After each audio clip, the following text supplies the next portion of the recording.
ಪ್ರಧಾನಿ ನರೇಂದ್ರ ಮೋದಿ ದೇಶದ ಚೌಕಿದಾರ್ ಎಂದು ಹೇಳಿಕೊಳ್ತಾ ಇದ್ದಾರೆ. ಆದರೆ ವಾಸ್ತವದಲ್ಲಿ ದೇಶದ ಸಂಪತ್ತನ್ನ ಲೂಟಿ ಹೊಡೆದ ಶ್ರೀಮಂತರಿಗೆ ರಕ್ಷಣೆ ನೀಡುವ ಚೌಕಿದಾರ ಎಂದು ಕೆಪಿಸಿಸಿ ಅಧ್ಯಕ್ಷ ದಿನೇಶ್ ಗುಂಡೂರಾವ್ ಹೇಳಿದ್ದಾರೆ. ಈ ಬಗ್ಗೆ ಮಂಗಳೂರಿನ ಕಾಂಗ್ರೆಸ್ ಕಚೇರಿಯಲ್ಲಿ ಸುದ್ದಿಗೋಷ್ಠಿ ನಡೆಸಿ ಮಾತನಾಡಿದ ಅವರು, ಪ್ರಧಾನಿ ನರೇಂದ್ರ ಮೋದಿ ಹಾಗೂ ಬಿಜೆಪಿ ಪಕ್ಷದ ವಿರುದ್ಧ ಹರಿಹಾಯ್ದರು. ಪ್ರಧಾನಿ ನರೇಂದ್ರ ಮೋದಿ ಅವರು ತಮ್ಮ ಹುದ್ದೆಗೆ ತಕ್ಕುದಾಗಿ ಮಾತನಾಡ್ತಾ ಇಲ್ಲ, ಬದಲಾಗಿ ಕಮ್ಯುನಲ್ ಭಾಷೆ ಬಳಸ್ತಾ ಇದ್ದಾರೆ. ಮೋದಿ ಓರ್ವ ಮಹಾನ್ ಸುಳ್ಳುಕೋರ, ತನ್ನ ವಿದ್ಯಾಭ್ಯಾಸ ಹಾಗೂ ವಿವಾಹ ವಿಚಾರದಲ್ಲಿ ಸುಳ್ಳು ಹೇಳಿದ ವ್ಯಕ್ತಿ.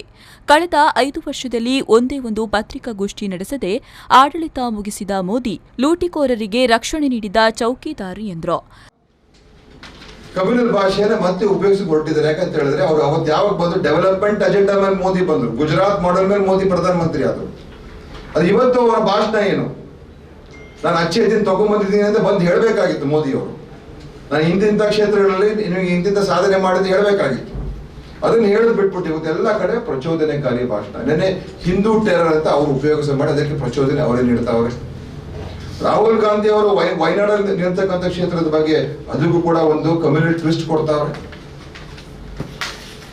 ಅಂದ್ರೆ ಇವರ ಉದ್ದೇಶ ಎಲ್ಲಿಗೆ ಹೋಗಿದೆ ಅಂತ ಹೇಳಿದ್ರೆ, ಅವರಿಗೆ ಭಾವನೆಗಳನ್ನ ಕೆರಳಿಸುವಂತದ್ದೇ ಒಂದು ಅಜೆಂಡಾ, ಸಿಂಗಲ್ ಪಾಯಿಂಟ್ ಅಜೆಂಡಾ.